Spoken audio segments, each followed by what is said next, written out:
Welcome to our channel. నిజంగా commoners నడమంత్రపు సిరి అలాగే నడమంత్రపు fame ఉంటది కదా, వీళ్ళకి అగ్ని పరీక్షలోకి తీసుకున్నాక సడన్ ఫేమ్ అన్నమాట. ఓవర్ నైట్ ఫేమ్ వచ్చింది. ఆ ఓవర్ నైట్ ఫేమ్ తో వీళ్ళ బిహేవియర్ మనం 1 వీక్ నుంచి చూస్తున్నాము. ఆ 1 వీక్ నుంచి మనుషులతో అంటే వాళ్ళతోటి టెనెంట్స్ తో బిహేవ్ చేస్తున్న బిహేవియర్ ని పక్కన పెడితే, నాగ్ సార్ వచ్చిన తర్వాత నాగ్ సార్ తో ఎలా బిహేవ్ చేయాలో కూడా తెలియట్లేదా వీళ్ళకి? మొత్తం కామనర్స్ లో డిమాండ్. ఇప్పుడు ఈ రోజు నేను ఆ పిక్ కుదిరితే నేను thumbnail లో పెడతాను. డెమాన్, హరీష్, శ్రీజ, ప్రియ, నాగార్జున గారు వెళ్ళిపోతున్నా కూడా వీళ్ళు కూర్చుని ఉంటారేంటి అసలు నాకు అర్థం కాదు. ఆయన మిగిలిన వాళ్ళందరూ లేచి నిలబడితే కొంచెం అంత పెద్ద ఆయనకి రెస్పెక్ట్ ఇవ్వాలన్న కామన్ సెన్స్ లేదా? నిన్న మటుకు నిన్న కాళ్ళ మీద కాళ్ళు వేసి కూర్చున్నారు. ఫోన్లే అని కొంచెం ఇగ్నోర్ చేస్తామంటే నెక్స్ట్ వెళ్ళి ఇలాంటి పనులు చేస్తారు. చాలా బలుపుగా బిహేవ్ చేస్తున్నారు. చాలా తప్పు వాళ్ళు చేస్తున్నది. వాళ్ళకి అర్థమవుతుందో అర్థం కాక చేస్తున్నారు కానీ చాలా తప్పు చేస్తున్నారు. అంటే ఈ రోజు శ్రీజ కూడా ఆ సంజన అధికారాలు అథారిటీ ఇస్తే ఆ పొగరుగా బిహేవియర్ ఏంటి? మీకేమనిపించింది అన్నది ఖచ్చితంగా కామెంట్ చేయండి. ఇంకా రివ్యూలోకి వెళ్దాము. లో ఒకటి నచ్చింది, అది ఏంటి అంటే ఎలిమినేట్ అయిన తర్వాత ఎంత ఈజీగా తీసుకుందంటే ఆ అమ్మాయి. నిజంగా అది చాలా లైఫ్ అంతా హ్యాపీగా బతికేయచ్చు అంత ఈజీగా ఉంటే. చాలా ఈజీగా తీసుకుందని అనిపించింది నాకు. కొంచెం కూడా ఫీల్ అవ్వలేదు. ఆ ఏవి ఎడిటింగ్ కూడా మాత్రం తెగ కష్టపడ్డాడు ఈమె కోసం ఆ క్లిప్స్ ఎతకడానికి. ఏముంటాయి, ఫస్ట్ ఆఫ్ ఆల్ 1 వీక్ లో పెద్దగా ఉండవు. 2, ఈ అమ్మాయి ఉద్ధరించింది ఏం లేదు. ఆ సంజన నా సిగ్గులేదా అని తిట్టడం తప్ప, అండ్ ఆ తనూజ గురించి బ్యాక్ బిచ్చింగ్ చేసుకోవడం తప్ప రీతుతో. సో అదే లాస్ట్ లో రీతుని పక్కన పెట్టింది కదా, ఎందులో ఫేక్ లో పెట్టింది కదా, దానికి రీజన్ ఇదే. అదేంటో చెప్తాను. నేను లైవ్ లో చూసాను. నేను అదే అనుకుంటున్నా, ఆ రీజన్ వల్లే పట్టుకెళ్ళి రీతుని ఆ ఫేక్ లో పెట్టిందని. వరుసగా మాట్లాడుకున్నాం. అంటే నామినేషన్స్ ప్రోమో కూడా చూసాము.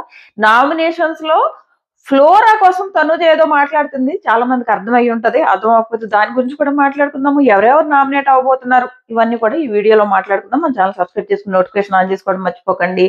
అండ్ లైక్ చేసిన తర్వాత హైప్ అని కనపడుతుందంట. ఏదో యూట్యూబ్ కూడా హైప్ నొక్కితే ఏదో ఎంకరేజ్ చేస్తానంటున్నాడు. ట్రై చేద్దాం, ఏముంది. సో మీకు నన్ను ఎంకరేజ్ చేయాలనిపిస్తే ఆ హైప్ మీద కూడా రెండు నొక్కలు నొక్కండి, ఫ్రీయే అంట. సో వరుసగా మాట్లాడుకుంటూ వెళ్దాం. ఫస్ట్ రాము, నేను సంజనాని వీళ్ళిద్దరిని సేవ్ చేశారు. సేవ్ చేసిన తర్వాత సంజనాని, నిన్న ఎవరో నిన్ను సెండ్ ఆఫ్ అన్నారు అంటే హరీష్ గారు. ఆ హరీష్ గారు ఏంటో, ఆ ఫేస్ ఏంటో, ఆ ఎక్స్ప్రెషన్స్ ఏంటో, మా దగ్గర ఇలా ఉంటే ఏమంటారు తెలుసా, కోట మొహం వేసుకుని ఉన్నాడు అంటారు అనమాట. ఆయన ఏంటంటే ఒక రకంగా మాస్క్ వేసుకోవడం రాదు. ఆ ఎక్స్ప్రెషన్ ఏమున్నా కానీ ఫేస్ లో స్పష్టంగా కనపడుతుంది. అతను కోపం ఉన్నా, చిరాకున్నా, కుళ్ళు ఉన్నా, అతను ఎవరి మీద ఏముంటే అవి మనకి నా ఫేస్ లో కనపడిపోతాయి అనమాట. సో ఆ మాస్క్ వేసుకోవడం రాదు అంటే లోపల మాత్రమే కుళ్ళిపోయి పైకి నవ్వుతూ యాక్ట్ చేయడం రాదు ఆయనకి. సో మా దగ్గర ఈ ఫేస్ కనుక ఇలాగే మొత్తం ఎపిసోడ్ అంతా అలాగే ఉంటాడు. ఆయన్ని పొగిడినప్పుడు కూడా అలాగే ఉంటాడు, ఆయన తిట్టినప్పుడు కూడా అలాగే ఉంటాడు.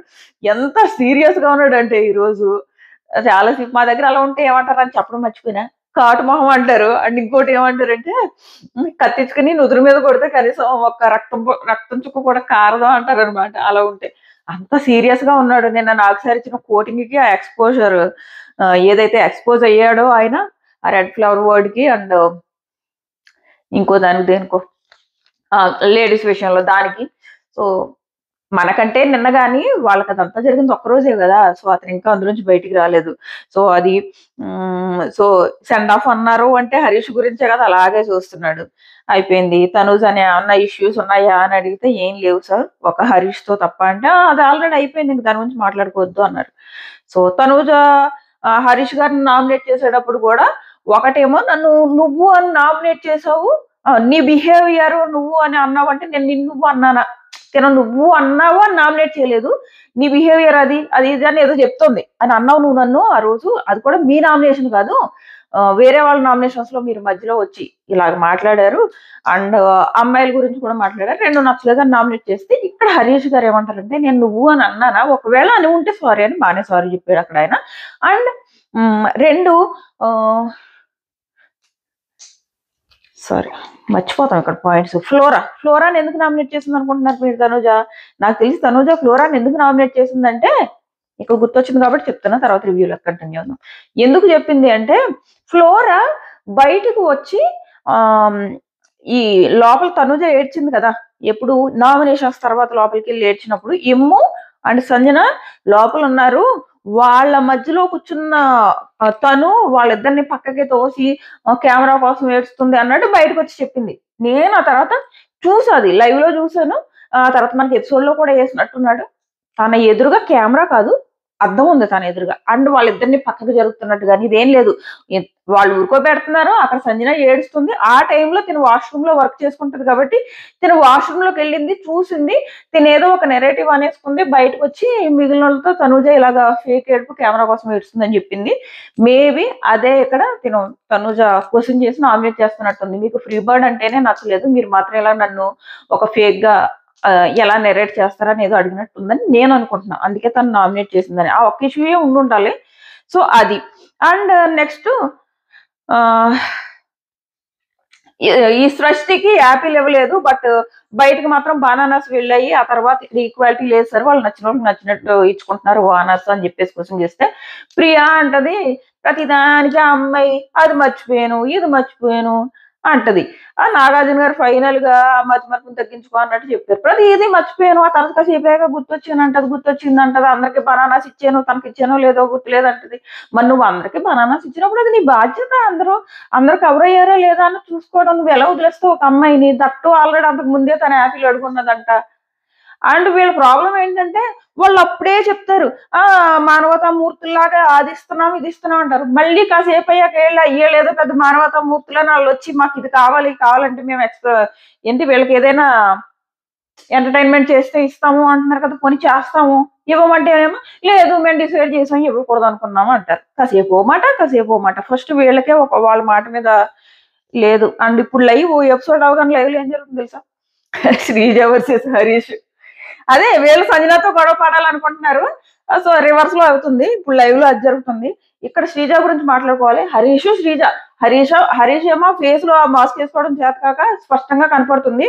శ్రీజ ఏమో పైకి నవ్వుతూ మాట్లాడుతుంది. లోపల మాత్రం సంజన గురించి చూసారు ఎలా బిహేవ్ చేస్తుందో. అక్కడ సంజన మాత్రం ఈ రోజు మొత్తం అథారిటీ తీసుకుంది నాగార్జున గారి దగ్గర. రేపు నుంచి ఉతికారేస్తుంది ఆమె. వీళ్ళేమో మేము హౌస్ మేట్స్, ఒక్కళ్ళు కాకపోతే ఒక్కళ్ళు మాట వినరు. తను ఈ మానిటర్స్ కంటే తినే సుపీరియర్ అని ఎప్పుడైతే చెప్తుందో మీరు సంజన ఎక్స్ప్రెషన్ చూడండి. ఆ హెడ్ వెయిట్ ఏంటి అసలు ఆ అమ్మాయికి? కొంచెం తగ్గించుకోవాలమే. మరీ అంత హెడ్ వెయిట్ పనికిరాదు మనిషికి. సో ఆ హెడ్ వెయిట్ ఏంటి అక్కడ? అంటే రేపొద్దున నువ్వు కూడా కెప్టెన్ అయ్యావు అనుకో, నిన్ను కూడా అలా చేస్తే నీకు ఎలా ఉంటది? తను తప్పు చేసింది, మీరు తప్పు చేశారు. ఇంక మొత్తం తనేదో ఒక్కసారి తప్పు చేస్తే మీరు వీక్ అంతా చేస్తానే ఉంటారా? ఇప్పుడు లైవ్ లో కూడా అక్కడ నాగార్జున గారు మాట అనుకుంటే ఏదో చేయాలని ట్రై చేశారు, కొట్టుకుంటున్నారు ఇద్దరు. అది రేపు మాట్లాడుకుందాం. సంజన విషయంలోనే వీళ్ళేదో కొట్టుకుంటున్నారు, శ్రీజ అండ్ హరీష్. అది రేపు మాట్లాడుకుందాం. ఆమెను ఏదో చేయబోయి వీళ్ళకి ఇంతకుముందు కూడా అంతే, వాళ్ళని ఏదో చేయబోయి ఆ కాఫీ టాస్క్ అనేదో పెడితే అప్పుడు కూడా వాళ్ళని ఏదో చేయబోయి వీళ్ళు కొట్టుకున్నారు. ఇప్పుడు కూడా అదే జరుగుతుంది. సో ఇది సంజన మాత్రం చాలా బాగా క్లారిటీ తీసుకుందని అనిపించింది. సార్ ఇలా అంటున్నారు, నన్ను టెంపరీ ఓనర్ అంటున్నారు, ఇంతకీ సుపీరియర్ ఎవరు అంటే నాగార్జున గారు ఫుల్ అథారిటీ ఇచ్చారు, రేపు నుంచి ఉంటుంది. ఉండాలి, అప్పుడే కదా మన కంటెంట్ వచ్చేది. సో అది.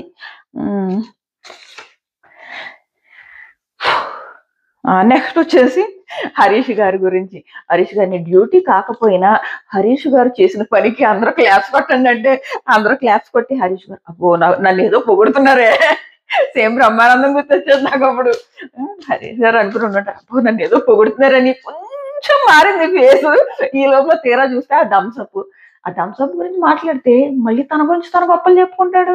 తాడిని తన్నేవాడు ఉంటే తల తన్నేవాడు వస్తాడంట.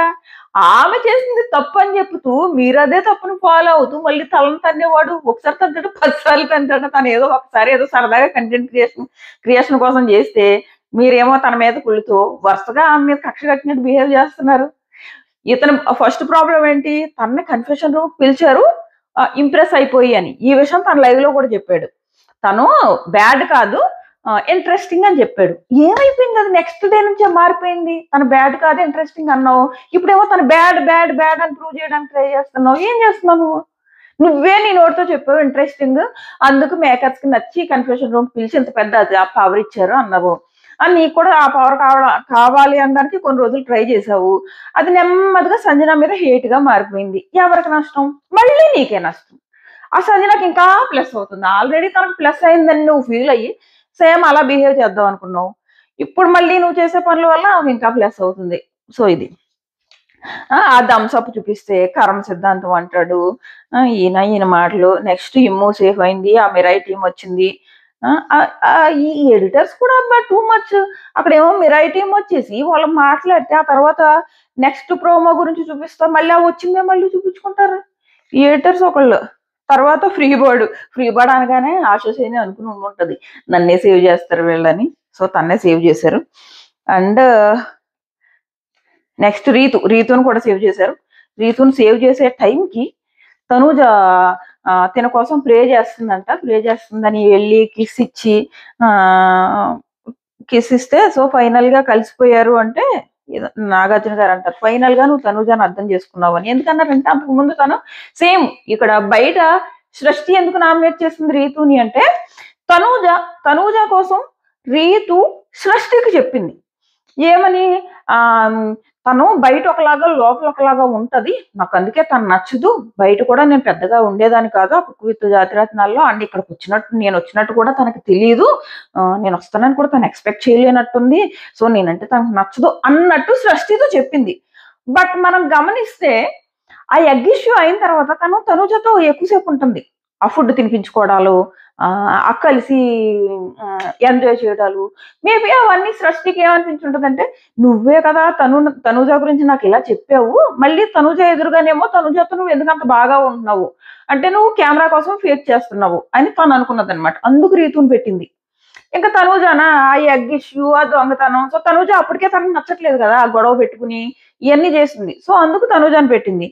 ఇంకా భరణి గారిది ఇదైతే నేను చూశాను, మిమ్మల్ని నేను అన్నలా ఫీల్ అవుతున్నానంటే భరణి గారు వచ్చి హగ్ చేసుకుంటారు. మరి ఆ తర్వాత ఏదో తన ట్రస్ట్ పోగొట్టారంట, ఆ ట్రస్ట్ ఏంటో నాకు అర్థం కాలేదు, మేబీ అది కూడా ఎగ్ గురించి అడిగితే చెప్పలేదని కోపం అనుకుంటా. ఇప్పుడు సింపుల్ లాజిక్ అబ్బా, చెప్పలేదు అంటున్నారు, ఎలా చెప్తారు? తను ఏం మిమ్మల్ని నమ్మి ఒక పని చేసిందబ్బా.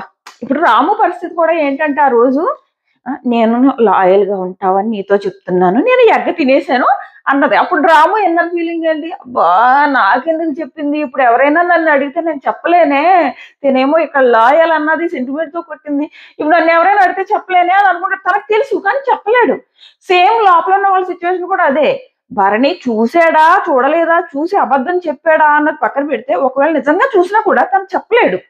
ఇలా చూపించిందంట ఎగ్గు, తనేమో నాకు కనపడలేదు అంటున్నాడు. ఆ లేదు అని ఏదో భరణి అంటున్నాడు, అది ఖచ్చితంగా అబద్ధం అయి ఉంటది. అలాగని ఇది చూసింది నిజమే అయినా కానీ ఆ సంజన గారే తీశారు అని చెప్పలేడు, ఎందుకంటే నీ మీద నమ్మకంతో తను చూపించేసింది. తను వచ్చి తీసుకుంటున్నప్పుడు నువ్వు ఆపగలవు కానీ ఆల్రెడీ పట్టుకుపోయిన తర్వాత నువ్వు ఆపలేవు. తనుజ అండ్ భరణి గారి ఇద్దరు విషయంలో తన ఏమి పిల్లని అడిగి తీసుకోలేదు, పట్టుకెళ్ళిపోయిన తర్వాత తీసుకెళ్ళిపోతున్నప్పుడు ఏమో తను చూసింది, అక్కడేమో బయటికి వెళ్ళి ఎగ్గ చూపించిందంట. అప్పుడు భరణి గారు చూశారు, సో వీళ్ళు తను ఆపలేరు. ఇంకా అలాంటప్పుడు తన్ని సంజనాయే తీసింది అని వీళ్ళు గొడవ అవుతుంటే చెప్పేయలేరు.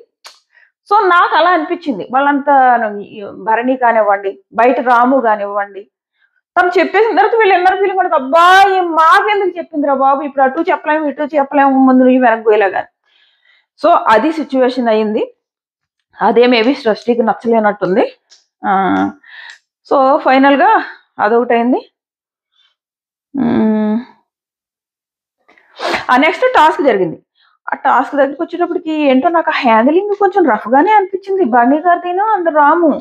బట్ లాస్ట్ లో తను ఎవరు సృష్టి చెప్తుంది అనమాట, తన అబ్బాయిని అమ్మాయిల్ని కూడా ఈక్వల్ గా ట్రీట్ చేస్తాడు. అంటే నేనేం వాళ్ళు చెడ్డగా పట్టేసుకున్నారు అది నేనేం అంటలేదు, వాళ్ళు ఏమి వేరే ఉద్దేశాలతో పట్టుకోలేదు, హ్యాండ్లింగ్ కొంచెం రఫ్ గా అనిపించింది నాకు అంతే. లేడీస్ కదా, శ్రీజాని ఆ భరణి గారు చేయి పట్టుకుని ఇలా లాక్కొచ్చి పడేసాడు, అంత హ్యాండ్లింగ్ అవసరం, చిన్న టాస్క్ కదా, ఏం పెద్ద టాస్క్ కాదు. నాకు అలా అనిపించింది, అది నా ఒపీనియన్, మరి మీకు ఎలా అనిపించిందో తెలీదు. అదొకటి అనిపించింది. ఆ రీతును పట్టుకు లాగేయడము అండ్ రీతును గట్టిగా తప్పని నేను అంటలేదు, బట్ ఆ హ్యాండ్లింగ్ ఎందుకో ఇద్దరిది కూడా నాకు చాలా రఫ్ గా అనిపించింది. అటు భరణి గారు అండ్ అబ్బాయి రాము. బట్ లాస్ట్ లో నాకు తప్పని ఏమి అంటలేదు కానీ ఏంటో హ్యాండ్లింగ్ కొంచెం లూజ్ గా ఉండుంటే బాగుండేది, అంత అవసరం ఏముంది, అది ఏమంత పెద్ద టాస్క్ కాదు అన్న ఫీలింగ్ వచ్చింది. మరి నాకు ఎందుకో మరి ఫస్ట్ టాస్క్ జరగడం వల్ల నాకు తెలియదు కానీ నాకైతే ఆ ఫీలింగ్ వచ్చింది అనమాట. సో అది మీకేమనిపించింది అన్నది ఖచ్చితంగా కామెంట్ చేయండి. ఆ టాస్క్ లో ఫైనల్ గా భరణి గారిని సెలెక్ట్ చేసుకున్నారు అవతల టీము.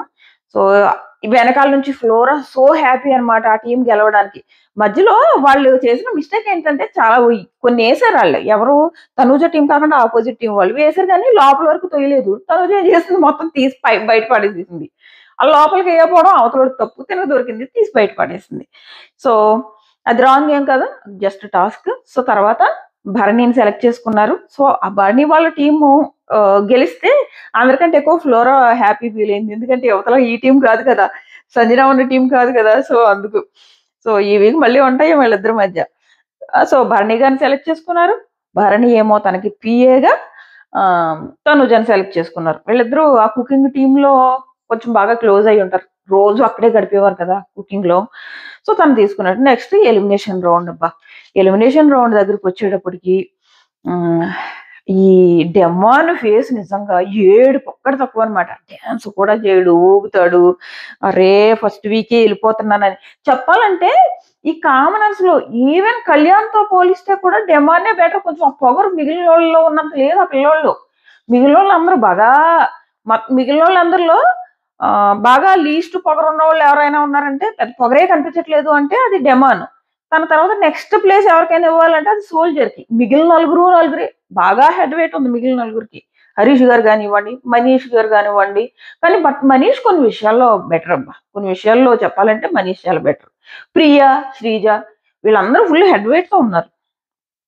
నిన్న నేను ఇన్స్టాగ్రామ్ లో నాకే ఎలా అనిపిస్తుందా అని పోల్ పెట్టాను అనమాట. 90% సేమ్ ఫీలింగ్ తో ఉన్నారు. 90% ఓటింగ్ లో 90% ఈ కామర్స్ లో వీళ్ళు తప్ప మిగిలిన వాళ్ళందరూ ఈ డిమాండ్ పవన్ కళ్యాణ్ కూడా కొంచెం ఉంది. అంటే మనకి అప్పుడప్పుడు కనిపిస్తుంది, మొత్తం కనపడట్లేదు. ఎందుకంటే తను టెనెంట్స్ తో చాలా బాగుంటున్నాడు. అప్పుడప్పుడు కొంచెం బాగా కనపడుతుంది. మిగిలిన నలుగురు చాలా బాగా ఉంటున్నారు. అది నేను పోల్ పెడితే ఇలాగ 90% ఎస్ అన్నారు. సో అది నెక్స్ట్ శ్రీజ ఎలిమినేషన్ అయింది. రాము ఏమో నో ఫిల్టర్, తను అబ్బాయిలు అమ్మాయిల్ని ఈక్వల్ గా ట్రీట్ చేస్తాడు అని రాము గురించి చాలా బాగా చెప్పాడు. అండ్ నెక్స్ట్ మర్యాద గారు స్వీట్ గా ఉంటారు. కొన్నిసార్లు బాగానే ఉంటాడు ఆయన. మర్యాద మనీష్ బెటర్. కొన్ని విషయాల్లో బాగానే ఉంటాడు, కొన్ని విషయాల్లో అతి చేస్తాడు. నెక్స్ట్ హరీష్ గారు అదే ఫేసు, పొగిడినా అదే ఫేసు, తిట్టినా అదే ఫేసు, ఇక్కడ జెన్యూన్ అన్నా కూడా అదే ఫేసు.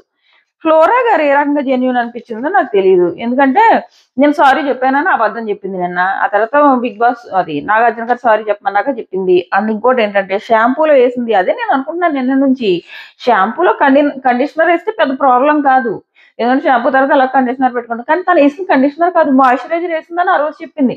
నాకు డౌట్ వచ్చింది, కండిషనర్ అంటున్నారు ఏంటి, ఆ రోజు మాయిశ్చరైజర్ అని చెప్పింది కదా. నిన్న కామెంట్ సెక్షన్ లో చూస్తే మన కామెంట్ సెక్షన్ లో కూడా చాలా మంది చెప్తున్నారు అది కండిషనర్ కాదు మాయిశ్చరైజర్ అని.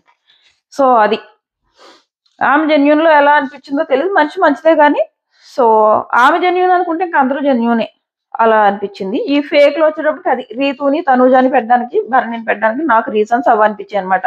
సో అండ్ ఇంక నామినేషన్స్ దగ్గరికి వద్దాము. ఎవరెవరు నామినేట్ అవుతారు, ఒక్క నిమిషం ఎక్కడ రాసుకున్నా మర్చిపోతానని.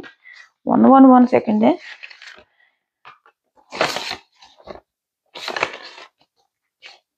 నెక్స్ట్ బిగ్ బాంబ్ కూడా ఉంది కదా. ఆ బిగ్ బాంబ్ వచ్చేసేటప్పటికి సుమన్కి ఇచ్చారు. బెటర్లే, కొంచెం కనపడతాడు. ఆ సుమన్ ని సేవ్ చేసినప్పుడు ఆడియన్స్ ఎంత హ్యాపీ ఫీల్ అయ్యారంటే సుమన్ కూడా కొంచెం ఎంకరేజింగ్ గా ఉంటది. మేబీ ఈ వీక్ తను కూడా యాక్టివ్ అవ్వచ్చు. సో ఇంకా నామినేషన్స్ దగ్గరకు వచ్చేటప్పటికి మనం తనూజ హరీష్ నామినేట్ చేసింది, ఫ్లోరాన్ నామినేట్ చేసింది. ఎందుకు నామినేట్ చేసింది అన్నది మాట్లాడుకున్నాము. అండ్ వీళ్ళిద్దరూ కూడా నామినేషన్స్ లోకి వచ్చే అవకాశం ఉందన్నమాట. హరీష్ అండ్ ఫ్లోరా వీళ్ళిద్దరు నామినేషన్స్ లోకి వచ్చే అవకాశం ఉంది. అండ్ నెక్స్ట్ భరణి గారు కూడా నామినేషన్స్ లోకి వస్తారు. ఎందుకు వస్తారు అంటే సేమ్ ఇదే, ఈ అగ్గాబాద్దంకి సంబంధించి చాలా మంది వద్దొచ్చు. So Flora and Bharani, Harish వీళ్ళు ముగ్గురు వస్తారు. సేమ్ అగ్గాబాద్దం కోసమే తనూజాను కూడా నామినేషన్స్ లోకి లాక్కొస్తారు. ఆ వంకతో కోసం అంటే వీళ్ళకి ఒకళ్ళు నామినేట్ చేయాలి. వాళ్ళని ఎవరు అయి ఉండాలి, వీళ్ళకి కొంచెం అటు ఇటు నచ్చని వాళ్ళు అయి ఉండాలి. వాళ్ళ మీద ఒక రీజన్ ఉండాలి. సో తనూజ మీద రీజన్ దొరికింది అగ్గాబాద్దం, భరణి మీద రీజన్ దొరికింది అగ్గాబాద్దం. సో వాళ్ళిద్దరు ఖచ్చితంగా నామినేషన్స్ లో ఉంటారు. ఇంకా హరీష్ గారి మీద రీజన్ దొరికింది, ఆడవాళ్ళ విషయంలో అలా మాట్లాడారని ఆ రీజన్ తో హరీష్ గారి మీద గుద్దుతారు. అండ్ హరీష్ గారు చాలా మందితో ఫైట్లు చేశారు కాబట్టి హరీష్ గారిని ఖచ్చితంగా నామినేషన్ లోకి తోస్తారు. అండ్ ఫ్లోరా ఆల్రెడీ ఒక ఓటు పడింది కాబట్టి ఖచ్చితంగా ఇంకో ఓటు పడుతుంది, ఆమె కూడా నామినేషన్ లోకి పోతుంది. అండ్ మనీష్ గారిని ఎమ్ము ఖచ్చితంగా నామినేట్ చేస్తాడు. అండ్ ఖచ్చితంగా ఇంకొకరు ఎవరో ఒకరి నుంచి మనీష్ మీద కూడా పడుతుంది ఖచ్చితంగా. సో మనీష్ కూడా నామినేషన్ లోకి వస్తాడు. అండ్ సో ఇది వీళ్ళు ఖచ్చితంగా నామినేషన్ లోకి వస్తారనమాట. వీళ్ళు కాకుండా ఇంకెవరు నామినేషన్ లోకి వస్తారో అన్నది, ఎవరెవరు వచ్చారు వీళ్ళు వస్తారని నేను ఎక్స్పెక్ట్ చేస్తున్నా. మీరు ఎవరెవరు నామినేషన్ లోకి వస్తారని ఎక్స్పెక్ట్ చేస్తున్నారు అన్నది ఖచ్చితంగా కామెంట్ చేయండి. అండ్ శ్రీజ కొంచెం కొన్ని విషయాల్లో హెడ్ వెయిట్ తో బిహేవ్ చేస్తుంది, కొంతమందితో ఏమో బాగానే ఉంటుంది. సో ఆ హెడ్ వెయిట్ తో బిహేవ్ చేస్తుందని ఎవరికి అనిపిస్తుందో వాళ్ళు ఏమైనా నామినేషన్ లో వేయొచ్చు. ఏ సంజనాకో పవర్ వచ్చింది అనుకో, వీళ్ళలో ఒకళ్ళు నామినేషన్ లో వేయని ఫ్లోరాన్ కానీ శ్రీజాన్ కానీ వేసే ఛాన్స్ ఉంది. అండ్ మనీషా వీళ్ళు ముగ్గురులో ఒకళ్ళని వేస్తుంది అనమాట. అండ్ ఇప్పుడు ప్రస్తుతం హౌస్ లో నామినేషన్స్ జరుగుతున్నాయి. సో నామినేషన్స్ అవడానికి చాలా టైం పట్టొచ్చు. నామినేషన్స్ అవ్వగానే ఎవరు నామినేట్ అయ్యారు అన్నది వెంటనే వితిన్ సెకండ్స్ నేను ఇన్స్టాగ్రామ్ లో పెడతా. మార్నింగ్ 6:30 ఆ టైంలో మన యూట్యూబ్ లో పెడతా. మన ఛానల్ సబ్స్క్రైబ్ చేసుకుని నోటిఫికేషన్ ఆన్ చేసుకోవడం మర్చిపోకండి. చాలా ఎర్లీగా తెలియాలంటే మన ఇన్స్టాగ్రామ్కి వచ్చేసేయండి. జస్ట్ స్పై అకాన్ సెట్ చేస్తే నాకు పైనే కనపడుతుంది, మీరు జాయిన్ అయిపోయింది. By by.